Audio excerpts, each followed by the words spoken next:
Bonjour à tous et bienvenue à cette table ronde de 14 heures qui s'intitule Cobot, Robot, Intelligence artificielle, reste-t-il encore une place pour l'humain dans l'entreprise? On est ravis que vous soyez avec nous pour les 3 quarts d'heure qui viennent.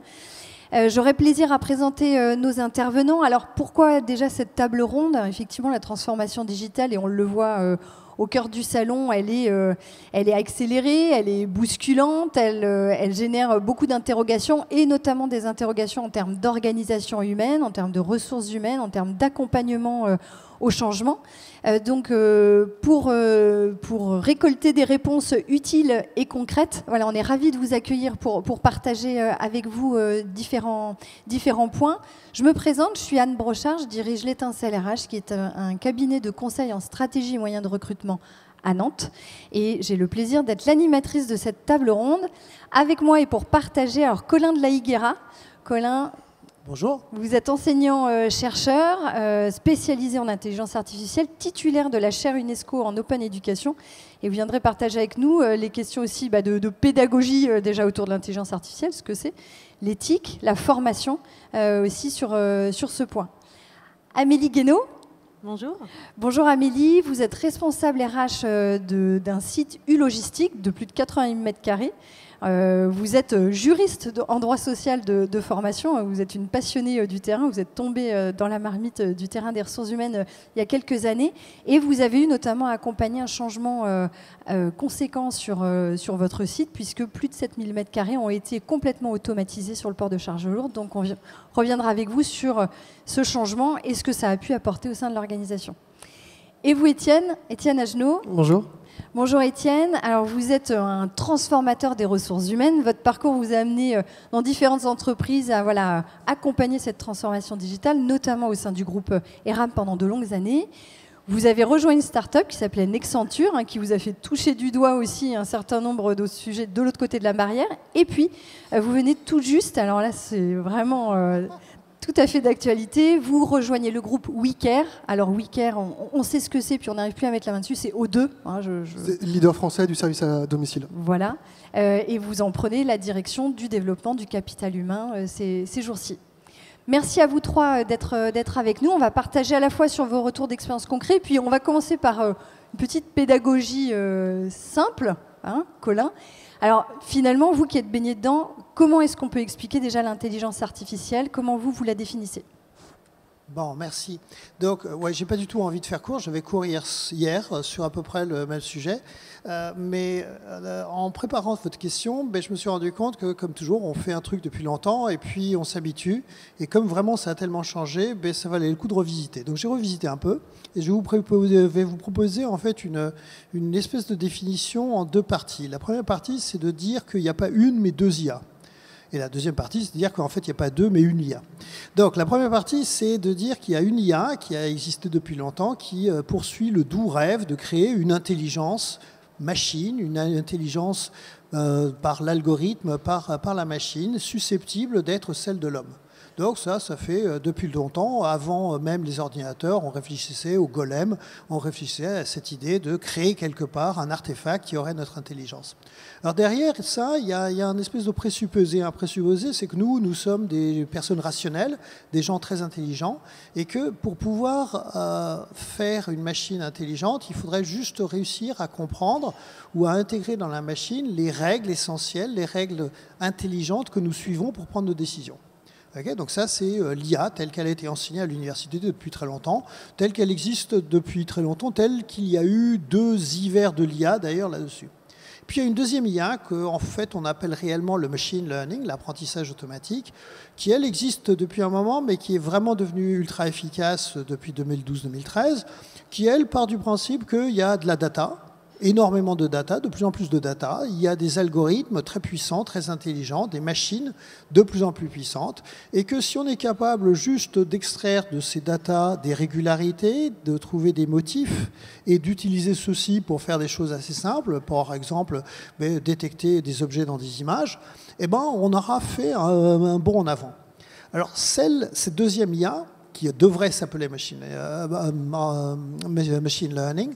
Cette deuxième IA, c'est celle qui fait qu'aujourd'hui, il y a des milliards d'euros sur la table. D'accord, c'est parce que c'est ultra, il y a eu énormément de réussite là-dessus que tout le monde met le paquet là-dessus. Simplement, plein de gens ont décidé d'appeler les deux choses de la même manière. Alors, soit parce qu'on fait de l'IA un peu à l'ancienne et qu'on a envie de récupérer l'argent de la deuxième partie, soit parce qu'on fait vraiment de l'IA qui marche, mais c'est bien de faire le buzz autour de la peur d'une IA qui devient très très intelligente et qui pourrait faire.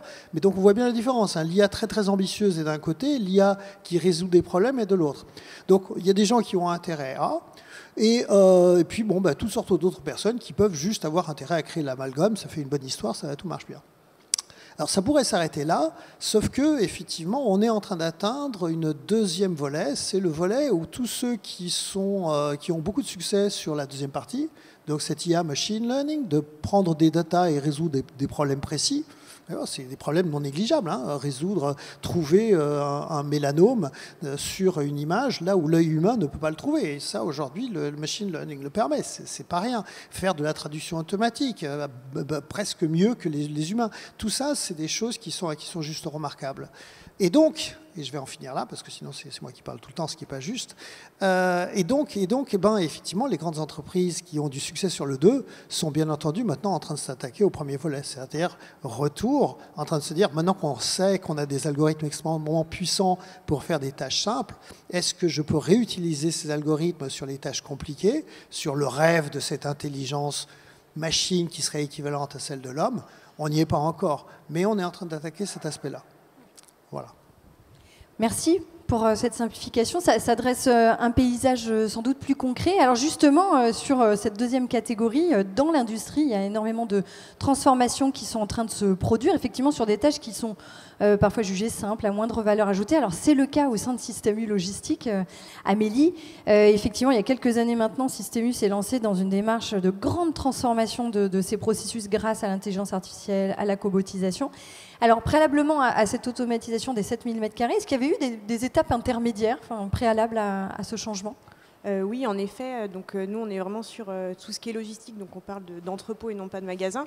Il y a eu une première transformation qui s'est mise en place sur certains types de produits, donc notamment sur tout ce qui est les produits surgelés. Et également sur tout ce qui est les fruits et légumes, puisque c'est des produits qui sont lourds, mais qui nécessitaient toujours l'intervention humaine. Il y a également eu la mise en place de chariots automatisés, donc chariots automatisés qui permettent de transporter des palettes pour éviter que l'être humain fasse du transport à vide. Donc ça, c'était vraiment les premières parties de l'automatisation sur nos entrepôts. Et puis, ça date d'il y a maintenant une dizaine d'années, voire une quinzaine d'années, surtout sur le surgelé. Mais on avait encore une intervention humaine, alors que le sujet dont je vais vous parler sur les produits ambiants, il y a vraiment zéro intervention humaine, en tout cas de manipulation de l'homme. Mais donc on le voit, il y a une démarche progressive qui se fait au fur et à mesure d'ailleurs de l'avancée des technologies. Alors ce projet justement d'automatisation, qui est vraiment un vrai levier de transformation, est-ce que vous pouvez me dire déjà pourquoi ce projet a vu le jour, quelles ont été les conditions de son application et puis peut-être les contraintes aussi rencontrées? Alors c'est un projet qui a vu le jour dans l'idée de réduire la pénibilité, puisqu'on est vraiment sur donc, la manipulation de produits ambiants qui sont les produits qui sont commandés par les magasins U. Et donc on est sur tout ce qui est produits d'épicerie, les liquides et les produits d'hygiène lourds. Donc l'idée vraiment c'était de réduire un thème dont tout le monde a connaissance, c'est-à-dire la pénibilité au travail. Et puis l'idée également c'était de retrouver un intérêt au travail pour nos préparateurs, nos caristes, etc. Et effectivement, la transition qui était la plus difficile, c'était entre, on va dire, les anciens et les nouveaux, de dire, voilà, maintenant, c'était cette peur de, est-ce qu'on ne va pas me piquer mon travail, concrètement ? Et justement, dans les conditions que vous aviez posées dès le départ, c'était, on ne supprime pas d'emplois. Voilà. Donc nous, on a vraiment dit, parce qu'on a eu aussi... on a eu tout un passage où il fallait convaincre aussi bien nos collaborateurs, mais aussi les représentants du personnel, hein, parce que tout projet dans l'entreprise passe aussi par ça. Et voilà, nous, on a dit réduire la pénibilité et ne pas supprimer d'emplois, et au contraire, continuer d'embaucher, et c'est ce qui se passe actuellement. Et la promesse a été tenue, c'est sans doute gage de réussite. La promesse a été tenue, et on en parlera tout à l'heure, mais effectivement, ça attire beaucoup. Alors, Étienne, lorsque vous étiez notamment au sein du groupe ERAM, vous aviez connu aussi ces transformations, alors que ce soit sur la partie industrielle, mais aussi le retail. Est-ce que vous aviez rencontré les mêmes résistances? Comment tout ça a été appréhendé au sein du groupe? Sur la partie industrielle, en effet, le groupe ERAM reste le premier fabricant français de chaussures. Donc on est intervenu aussi sur ces éléments d'automatisation, de robotisation, qui visent en effet à être des économiseurs de travail, d'efforts, pour réduire la pénibilité. Mais la crainte en effet des équipes, souvent sur l'évolution du métier, est liée notamment à la façon dont on va impliquer les utilisateurs dans le sujet. Et en fait, tous ces outils d'automatisation et de robotisation, s'ils ne prennent pas en compte l'utilisateur dans ses besoins, dans son quotidien, génèrent cette appréhension.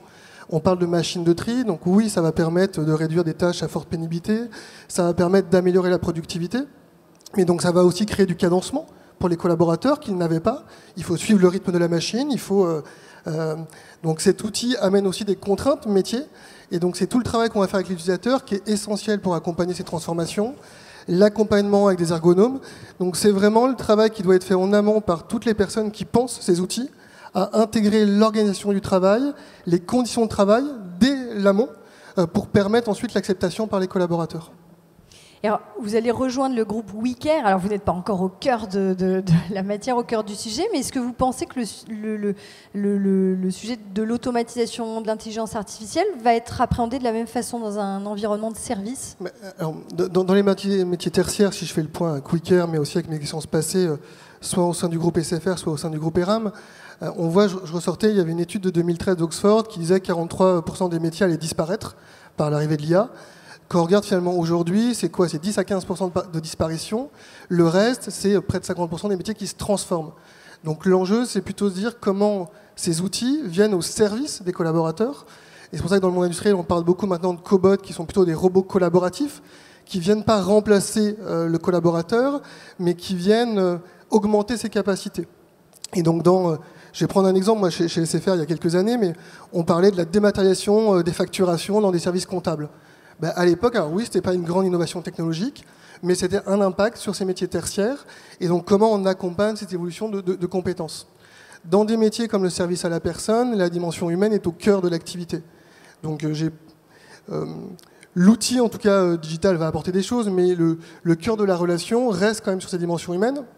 Et en préparant cette intervention aujourd'hui, je suis tombé sur un cas en Californie qu'on évoquait tout à l'heure. Mais ça m'intéresse d'avoir un regard d'expert sur le sujet, mais qui était dans un hôpital, ils ont mis en place un système de robots à roulettes qui se déplacent de chambre en chambre avec de la télétransmission où le médecin est à distance. Mais ce qui fait que le rapport humain est fait avec le robot. Et un médecin, notamment, a annoncé à un patient sa mort probable rapidement, compte tenu de son état de santé, mais via ce robot de télétransmission. Le patient est décédé dans la journée. Voilà. Donc en fait, ça me questionne sur la façon dont on peut penser ces outils, mais les intégrer dans le contexte, dans la condition dans laquelle ils vont être utilisés.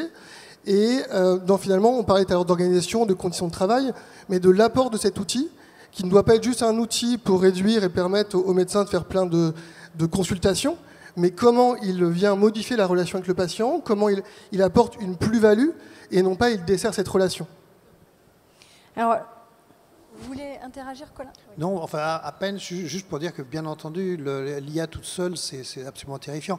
Il y a plein de domaines, le médical, moi celui qui m'intéresse beaucoup, c'est celui de l'éducation, où on essaye de voir de quelle façon l'IA peut aider l'enseignant, mais c'est la même chose, c'est-à-dire que on part du principe que l'enseignant reste maître de la situation pédagogique et imaginer de quelle façon est-ce que l'outil IA peut s'intégrer là-dedans.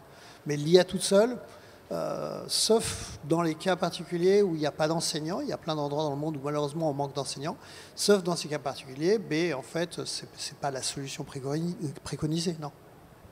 Alors justement, on va le voir, effectivement, elle peut avoir un côté terrifiant, cette IA, et puis elle peut aussi avoir énormément de vertus, et justement, c'est dans le retour d'expérience qu'on le constate. Au sein de Système U, Amélie, vous avez constaté des vertus, d'ailleurs pour la plupart insoupçonnées, à l'automatisation de cet entrepôt. Est-ce que vous pouvez nous en parler? Alors un petit peu juste pour dresser le paysage, que vous puissiez comprendre, c'est que voilà, l'idée c'est nous on a mis en place une automatisation de nos palettes. Donc l'intervention humaine, elle est présente, sauf qu'elle est, on va dire, c'est plus de l'intervention de contrôle. Donc grosso modo, comment ça se passe? Vous avez une palette qui rentre dans une machine qui fait 7000 m², c'est un petit peu Euro Disney, hein, il y a des convoyeurs partout, voilà, et donc la palette elle rentre complète, et après chaque produit est individualisé. Donc vous voyez une palette complète par exemple pour pas citer de marque, mais de soda ou d'eau minérale. Et après, chaque produit est individualisé. C'est stocké, donc on a 2 jours de stockage.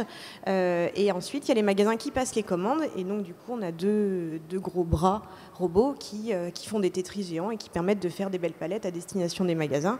Le produit est filmé et étiqueté. Et ensuite, nous avons des fameux AGV dont je vous parlais tout à l'heure, c'est-à-dire que les chariots automatisés, donc à téléguidage, hein, c'est-à-dire qu'il y a quand même une intervention humaine puisqu'il y a des hommes derrière qui font les chemins.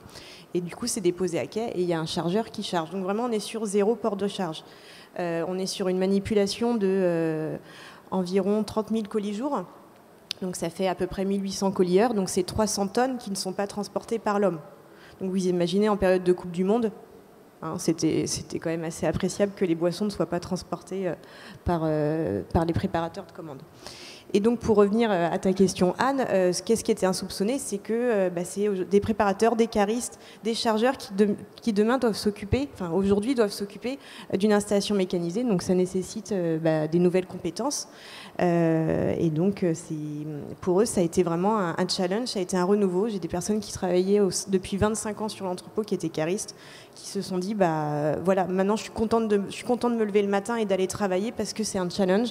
J'ai une énorme machine entre les mains dont je dois m'occuper et voilà, et c'était développement de la polyvalence, intérêt au travail. Et puis c'est surtout qu'en termes de recrutement, ça attire plus que d'être un simple préparateur de commandes. Vous m'avez évoqué aussi le développement d'une forme de nouvelle solidarité entre également, les équipes. c'est vrai. C'est que donc là, il y a 3 personnes qui travaillent sur l'installation mécanisée. Donc ça roule, hein, on est sur du 3.8. Et en fait, ils n'ont vraiment pas envie de laisser la machine à leurs collègues en panne ou la machine qui n'a pas été alimentée. Voilà, ils sont vraiment sur une envie de travailler en collectif et de ne pas penser individuel, mais vraiment de penser à toute l'équipe. Et de la même façon, certains signes de démobilisation qu'on peut constater en ressources humaines ont été non seulement estompés, voire même ont disparu. Oui, effectivement, c'est vrai qu'il y avait des personnes, c'est ce que je vous dis, hein, pendant 20 ans, quand vous faites toujours la même chose tous les jours, c'est quand même assez répétitif comme métier. Là, voilà, ils ont des robots, il y a des écrans, voilà, ça demande quand même une certaine réflexion. Et j'ai des personnes qui avaient, pour parler ressources humaines, des invalidités au travail, par exemple, sur notamment du port de charge, qui du coup maintenant peuvent, je vais pas dire qu'ils ont plus ces problèmes au travail, mais ils sont passés au-delà parce qu'ils ont eu un nouveau challenge et ils se sont dit faut que je passe au-dessus de ça pour pouvoir continuer d'évoluer. Parce que sinon, ils savaient qu'ils étaient freinés et qu'ils devaient stagner dans leur métier. Et parce qu'ils avaient envie d'y aller et qu'ils avaient un intérêt à engager. Alors, Étienne, ces transformations, et on le verra au sein de Système U, ces transformations, elles impactent beaucoup le métier des ressources humaines. Hein. Vous le dites, ça développe de la polyvalence, mais en fait, là où au sein de Système U, vous aviez des postes codifiés, conventionnés, il a fallu tout réinventer. Oui. On en parlait, Étienne, aussi lors de la préparation de la table ronde. Ça demande aux fonctions RH de se réinventer aussi dans l'entreprise. Oui, tout à fait. Il y a 2 enjeux pour les fonctions RH. Il y a à la fois d'accompagner la transformation des équipes, donc dans tous les sujets d'acculturation et de transfo culturelle qui sont importantes. Et puis, il y a l'accompagnement de la transformation de la fonction RH. Si je prends l'exemple du retail, il y a une étude McKinsey de 2018 qui disait 52% des entreprises du retail ont adopté l'IA dans leur process marketing et 8% l'ont adopté dans leur process RH. Donc on voit bien que les équipes RH sont encore loin. L'IA fait parfois peur. On a le sentiment que ça va nous déposséder de notre activité. Je prends les exemples du recrutement prédictif, qui sont des solutions qui se développent, où on se dit mais non, c'est pas possible que ce soit de l'IA qui intervienne en support sur le recrutement. On n'aura que des biais, le recrutement va pas être bon. Si aujourd'hui les recrutements n'avaient pas de biais, ça le serait. Je veux dire, le nombre d'entreprises aujourd'hui où le recrutement est encore fait un peu au feeling, qui est un des premiers biais qu'on peut avoir. Donc il y a une méconnaissance, en tout cas, d'appréhension du sujet qu'il faut réussir à accompagner dans les équipes RH, on manque souvent dans les équipes RH de connaissances dans le digital, dans le marketing ou d'expertise qui peuvent accompagner sur ces sujets. Et puis quand l'enjeu des transformations des entreprises sur la partie RH, c'est d'améliorer l'expérience collaborateur, on se doit de fonctionner comme les équipes marketing dans le domaine de l'expérience client. En client, on veut une relation plus instantanée avec les marques avec lesquelles on aime fonctionner. En tant que collaborateur, on veut aussi plus d'instantané. Et parfois l'IA, les chatbots ou autres, nous permettent d'accéder à une réponse plus rapide en complément des équipes RH. On a besoin de plus de personnalisation dans l'expérience client. En tant que collaborateur, on veut aussi être considéré à part entière. Et donc, tous ces outils peuvent aussi amener, en tout cas, de la valeur ajoutée supplémentaire aux équipes RH pour se focaliser sur ce qui va apporter le plus de valeur ajoutée dans l'accompagnement des collaborateurs. Et tous ces outils, l'IA, peuvent permettre d'automatiser, d'améliorer différents sujets. Mais tout ça passe par une meilleure appréhension du sujet et des craintes qu'il faut lever par rapport à la connaissance de ce qu'est l'IA et de ce qu'elle peut apporter. L'IA ne remplace pas, l'IA vient en complément, ce sont des outils. Et dans le recrutement, notamment, mais Colin en parlera peut-être tout à l'heure, le recrutement prédictif, ce sont des algorithmes qui sont élaborés par l'homme. Donc les biais qu'on va retrouver sont les biais qu'on a déjà. Donc c'est plutôt comment on accompagne les équipes, les organisations à s'améliorer sur le sujet, qu'il y ait de l'IA ou pas de l'IA. En même temps, vous disiez cette démarche de transformation des ressources humaines et des fonctions RH, il ne faut pas qu'elle soit précipitée. Elle passe par aussi des temps d'itération, de retour d'expérience. Vous êtes vous-même très test and learn, Étienne, dans votre pratique. Oui, je pense qu'on a souvent peur d'oser. Je prends l'exemple du recrutement prédictif, on a testé différentes solutions à l'époque au sein du groupe ERAM pour aller plus loin dans des marges de recrutement. Mais parfois, ça fait peur, en effet. Et la meilleure façon, c'est le test and learn. C'est de tester sur des petits périmètres, sur des directions, sur des marques, pour avancer au fur et à mesure. C'est ce qui permet à la fois de démontrer si ça fonctionne ou ça ne fonctionne pas. C'est ce qui permet d'accompagner au plus près les équipes. On est de toute façon dans un monde qui est incertain et qui le sera de plus en plus. Et donc, on ne peut pas tout maîtriser. Et donc, il faut apprendre à avancer pas à pas. Et c'est cette méthode des petits pas qui permet, à mon sens, d'avancer sur ces différents sujets. Mais comme sur la transformation numérique d'une manière plus globale, on le voit dans le digital, les experts du digital en parlent toujours, enfin des POC, de toutes les méthodes de test and learn. Dans la transformation culturelle, RH, c'est aussi par cette méthode de petits pas qu'on arrive à accompagner les équipes et à acculturer tout le monde à tous ces sujets. Et en se méfiant de la tendance d'aller trop vite vers une solution qui paraît être la bonne ou que d'autres utilisent pour vraiment chercher ses propres solutions. On est on a parfois tendance dans le monde des RH, alors de manière peut-être plus globale, mais à être très sur des effets de mode parfois. Je prends l'exemple, on est la libération des entreprises, donner du pouvoir d'agir à tous les collaborateurs. Et à contrario, on a des comités de direction parfois qui sont très dans les process et dans le contrôle. Donc il faut gérer ces paradoxes, ces injonctions paradoxales, et pas céder parfois à la tension de la mode, et bien se poser la question de cette transformation culturelle et de ce qui est propre à chaque entreprise. Et on n'est pas tous au même stade d'étape de transfo culturelle. Et donc il y a des étapes qu'il faut respecter si on veut réussir cette transformation. Et alors justement, Émilie, pour revenir à Système U, cette transformation logistique, elle a entraîné une transformation aussi des modes de travail, d'outils que vous utilisiez qui étaient caducs. Comment vous avez procédé? Quelles ont été les transformations que vous avez connues? Alors, on a dû concrètement tout inventer. C'est-à-dire que vous êtes sur des métiers de logistique, vous passez sur des métiers de conducteur de ligne. Donc, ça va d'inventer aussi bien les règles de sécurité, parce qu'il y a aussi ça, il faut faire attention. Sur une chaîne automatisée, il faut faire attention à la sécurité. Donc, faut inventer la sécurité. C'est des nouveaux métiers, donc il faut inventer concrètement des fiches métiers. Il faut aussi inventer des formations. De toute manière, les formations, c'est sûr qu'au début, on est accompagné dans le projet, puisqu'on travaille avec des entreprises qui fabriquent la machine, mais après, on doit mettre en place des formations pour nos collaborateurs. Et puis après, c'est tous les outils de suivi. Donc tous les outils de suivi, de gestion des compétences, les outils de suivi qu'on peut trouver dans le développement RH au quotidien, qu'on a dû inventer progressivement. Donc c'est des projets non pas qui durent quelques mois, comme la construction d'une machine, mais c'est des projets qui peuvent durer des années en fait. Et là aujourd'hui, quelles vont être les étapes justement encore de transformation? Est-ce que des chantiers sont conséquents?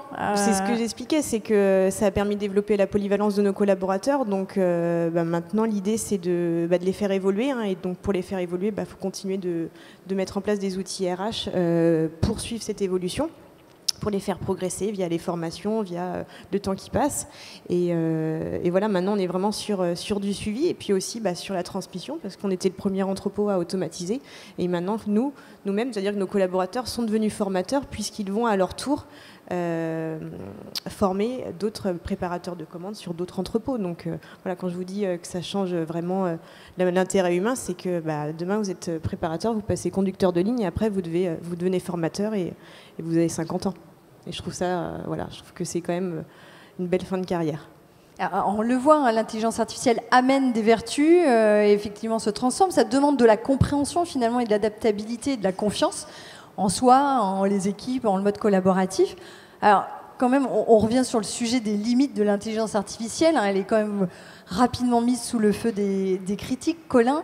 Et on en parlait. L'intelligence artificielle serait aussi discriminante, remplie de biais, presque de mauvaises intentions. Qu'est-ce que vous en pensez ? Donc oui, donc on va revenir à effectivement l'exemple du prédictif, puisque Étienne avait raison, c'était un bon exemple pour comprendre. Alors derrière l'IA, il y a deux choses. Il y a les data et l'algorithme. L'algorithme, par nature, même s'il a été écrit par un humain, ce qui n'est pas toujours le cas, l'algorithme est neutre.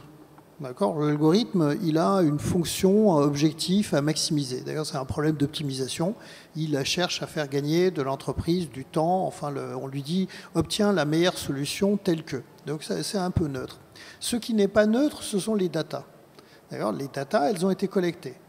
C'est ce qui est arrivé, par exemple, à Amazon, il y a quelques mois, un temps. Ils ont voulu faire de la prédiction.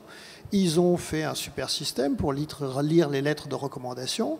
Et puis, devinez quoi, à l'arrivée, on ne recrutait ou ne pré-recrutait que des hommes blancs. Donc, ce n'était pas terrible. Donc là-dessus, il y a eu des hurlements en train de dire « Ah, regardez, l'IA ne marche pas ». Et en fait, l'IA marchait très bien. L'IA, elle faisait ce qu'elle avait à faire. Elle a utilisé le passé d'Amazon, c'est-à-dire sa façon de procéder. Et puis, elle a essayé étant donné cette façon de procéder, de faire ce même process au mieux possible. Alors, ce qui est intéressant, c'est qu'on peut voir ça comme verre à moitié vide. C'est une catastrophe, regardez, l'IA est juste pleine de préjudices. Ou un verre à moitié plein, c'est-à-dire que vous voyez clairement vos préjudices. Puisque finalement, l'algorithme, vous pouvez ensuite redonner des lettres, tester, vous rendre compte des failles, puis finalement vous reposer en tant qu'entreprise des questions sur vos process jusqu'à ce moment-là. Vous avez un peu la science, les éléments pour pouvoir analyser. Donc, bien sûr, à ce moment-là, vous commencez quand même par débrancher le logiciel tant que vous n'avez pas résolu votre problème, mais vous pourrez un jour le rebrancher en ayant corrigé ou essayé de corriger les biais. Voilà, mais le message, c'est que les biais, que les problèmes sont beaucoup plus dans les data que dans les algorithmes. Les algorithmes, ils ont une tâche à remplir, ils vont la remplir, indépendamment du comment, alors parfois indépendamment de la morale. D'ailleurs, si j'ai une minute pour raconter un de mes exemples favoris, c'est en 2017, il y avait eu déjà les succès aux échecs ou au Go. Il y a eu un succès de l'IA qui était remarquable, c'était au poker. Et donc l'IA a réussi à construire, les chercheurs de Carnegie Mellon aux États-Unis ont réussi à construire un système qui a battu les meilleurs joueurs du monde au poker. Alors, si vous êtes joueur de poker, ou si vous n'êtes pas joueur de poker, mais que vous avez regardé un ou deux films, vous savez que dans le poker, il y a un truc qui s'appelle le bluff. Alors, le bluff, ce n'est pas juste pour le film, c'est quelque chose qui est mathématiquement nécessaire pour gagner au poker. Si vous ne bluffez pas, vous ne pouvez pas gagner. Et la machine a appris à bluffer. Parce que si elle voulait gagner, il fallait apprendre cette composante essentielle du jeu, qui est que de temps en temps, quand on n'a rien dans sa main, on va quand même dire 1 000 $. Alors le poker, c'est un jeu, donc c'est assez limité. Maintenant, le bluff, on peut quand même voir ça comme une espèce de forme de mensonge dans un environnement contrôlé. Donc la machine, elle a appris sans qu'il y ait eu l'intervention de l'homme en train de dire « Tiens, au fait, il faut que tu apprennes un truc, ça s'appelle le bluff ». Elle a juste appris à gagner. Et pour gagner, elle a compris que la bonne manière de faire, c'était d'intégrer ce truc-là. Alors, moralement, on n'a pas à se demander si bluffer, c'est acceptable ou pas, mais c'est juste pour dire, finalement, dans sa façon de faire, l'algorithme va trouver la meilleure solution, quelle qu'elle soit. Alors, quand on préparait la table ronde, la difficulté parfois, c'est d'accepter la puissance de la machine, cette notion d'acceptation. Finalement, on accepte l'erreur humaine, on a plus de mal aussi à accepter l'erreur de la machine qu'on rejette assez rapidement. Et vous m'aviez cité notamment le cas des véhicules autonomes, typiquement. Oui. Ça, c'est des choses où on voit aujourd'hui que, et vous aurez peut-être ce genre de problème, c'est quelque part l'erreur humaine, elle est acceptable. On a différentes manières de la gérer, mais elle ne nous choque pas tant que ça. On l'accepte, elle fait partie de l'équation. Par contre, l'erreur de la machine, on ne va pas l'accepter. Et l'exemple type, c'est ça. Il y a eu 2 morts avec Tesla et ça a été... regardez, c'est absolument scandaleux. Est-ce que vous savez qu'il y a 1 million de morts sur les routes du monde par an? Donc le score, pour l'instant, c'est 1,2 million. D'accord? Donc, alors certes, il y a moins de voitures d'un côté que de l'autre, mais enfin, quelque part, c'est d'ailleurs là-dessus que joue l'IA. L'IA est là pour finalement prendre des parts de marché là où l'erreur humaine est inacceptable. Quand l'erreur humaine, la machine va pouvoir faire mieux, elle va faire mieux. Mais elle ne va pas chercher à gagner, à avoir du 100% de réussite. Elle va juste chercher à dire que l'humain fait 12% d'erreurs. Si l'IA est capable de ramener ça à 6%, c'est génial. Maintenant, nous, en tant qu'utilisateurs, un médecin humain qui se plante de temps en temps, on accepte, ça ne nous fait pas plaisir, ça nous pose même des problèmes. On peut même aller devant la justice à cause de ça, mais enfin, encore une fois, c'est rentre dans nos process. Un œil électronique, un œil IA qui va se tromper, va vous détecter une maladie que vous n'avez pas, on n'accepte pas. Donc finalement, à vous entendre tous les trois, mieux on comprend l'intelligence artificielle, mieux on peut en tirer parti aussi pour nous, les humains et humainement. Alors, vous disiez, Amélie, il y a eu des formations, notamment aux nouvelles machines. Qu'est-ce que vous aviez mis en place particulièrement pour accompagner vos équipes ? Tout le travail s'est fait quand même avec la personne, enfin l'entreprise qui a construit la machine, mais oui, les formations, c'était aussi bien des formations, ce que je disais aussi, techniques, que des formations aussi sur la sécurité. C'est vraiment un point pour moi qu'il faut mettre en place, en tout cas sur l'industrialisation. Mais les formations, effectivement, on a dû tout inventer. Donc, on était sur des formations à l'usage de la machine. Oui, il y a eu des formations théoriques, il y a eu des formations pratiques et des formations après sur le terrain. Puisque c'était nouveau. Enfin, il y a des personnes dans notre génération à 50 ans qui ne maîtrisent pas un écran tactile, c'est des écrans tactiles. Il faut accompagner aussi sur certains basiques. Voilà, sur des basiques, donc de l'informatique tout simplement.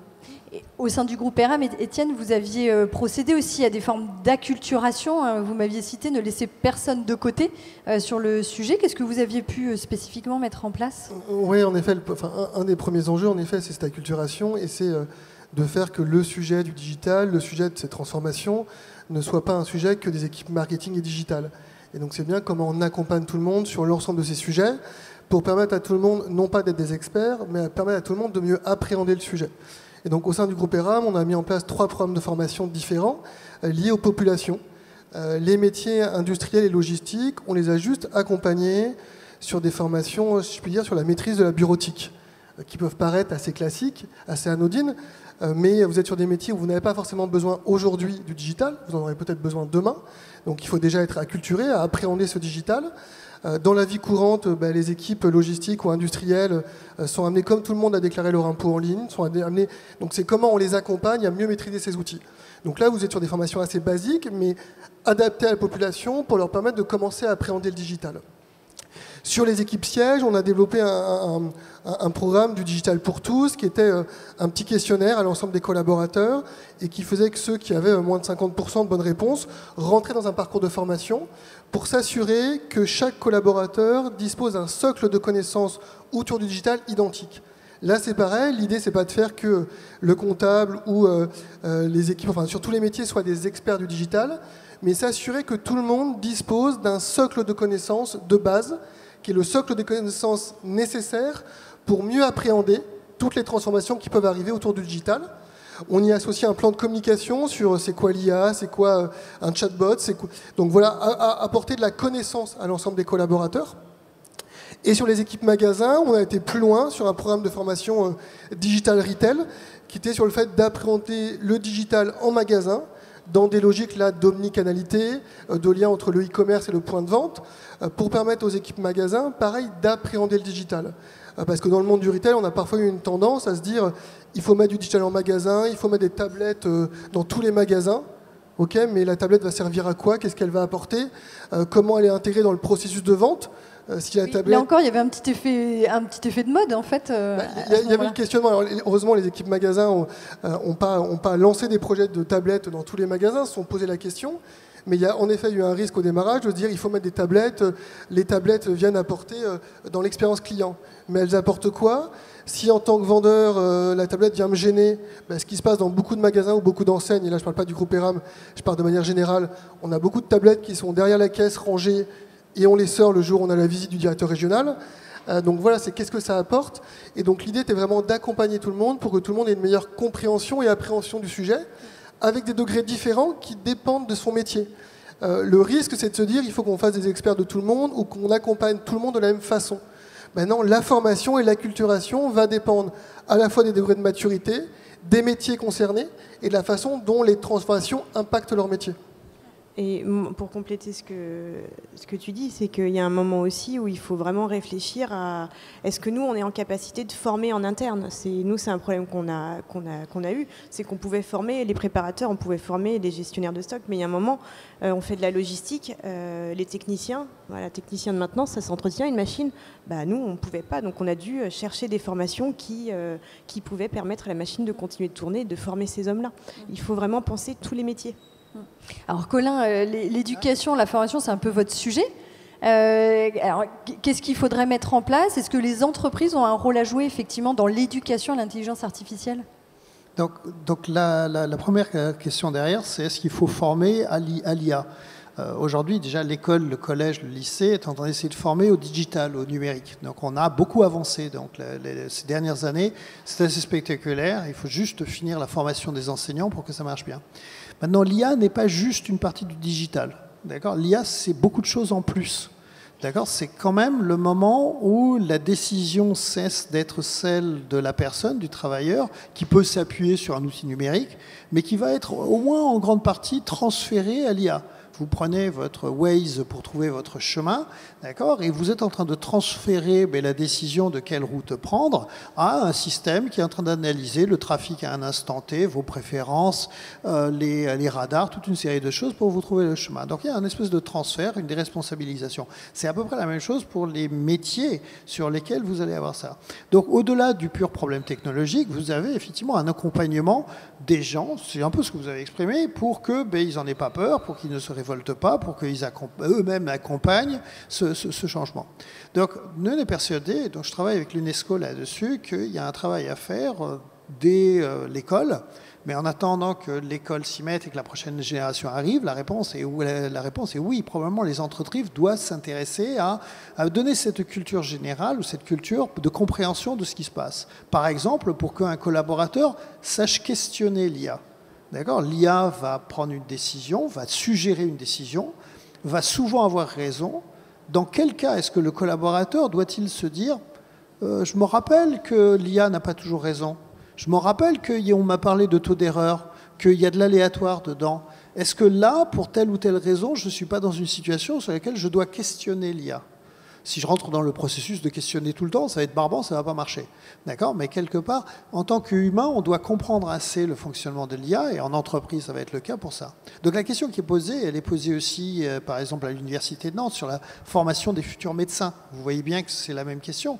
Un médecin va utiliser l'IA pour faire plein de choses. Il ne faut surtout pas qu'il soit l'esclave de l'IA. Il faut qu'il sache l'utiliser intelligemment. Donc la question qui va se poser, et qui se pose déjà, c'est comment est-ce qu'on forme des gens pour qu'ils utilisent intelligemment l'IA. Et intelligemment ne veut pas simplement dire en tant que techniquement capable de, c'est avec une compréhension des processus pour pouvoir la questionner, pour pouvoir faire des choix, pour pouvoir être l'arbitre de l'IA.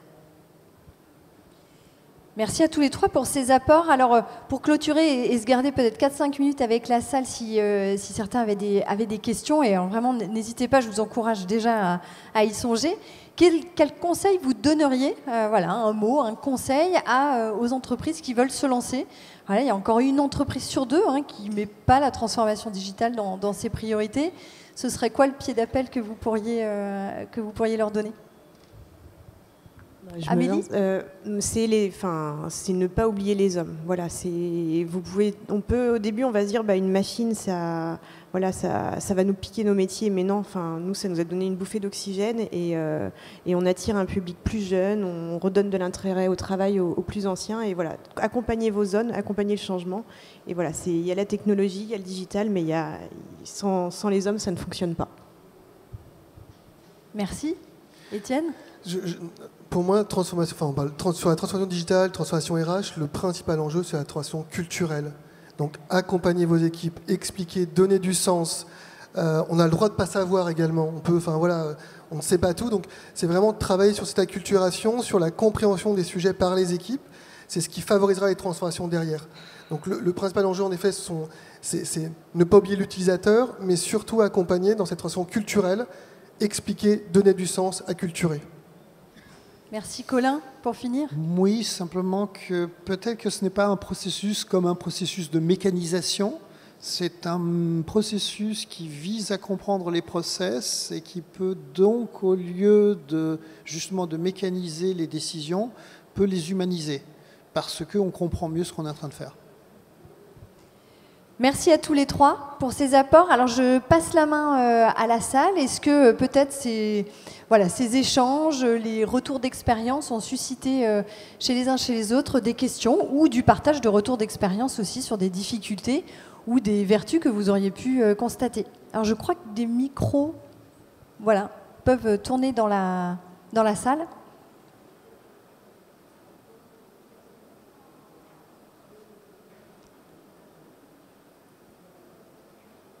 On a une première question. Merci. Faut que je me lève, c'est vrai? Arrête. Putain, bien sûr.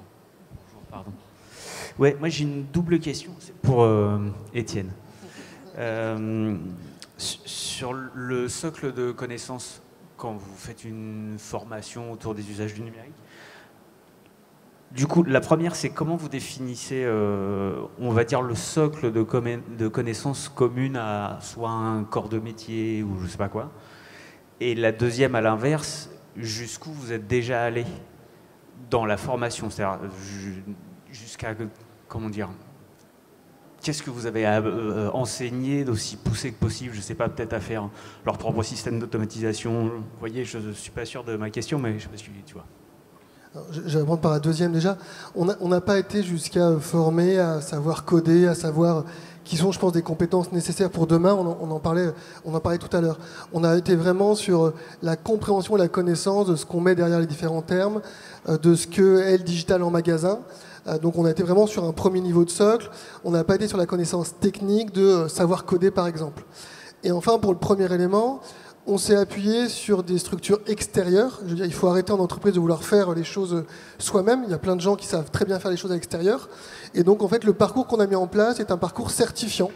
Donc, on s'est appuyé sur un organisme qui a développé un parcours de formation certifiant, qui reconnaît derrière, qui apporte aux collaborateurs un certificat de compétences qui vient valoriser les compétences qu'il va acquérir dans le processus de formation. Donc, on n'a pas, nous, créé ce référentiel.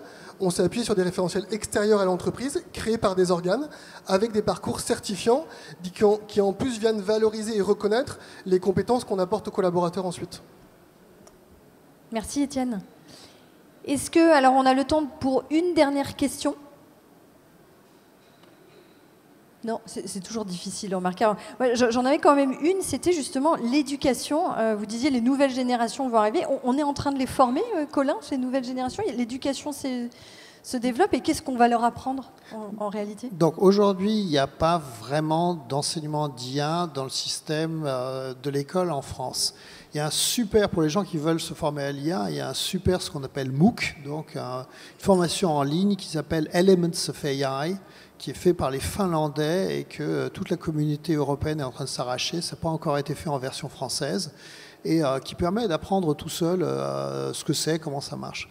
Donc, avec l'UNESCO, on est quand même persuadé qu'on ne veut pas qu'il y ait demain une génération ou des gens qui ne comprennent pas un monde dans lequel leur santé, leur démocratie, leur travail, toutes les décisions vont être prises en grande partie avec une machine sans comprendre comment ça marche.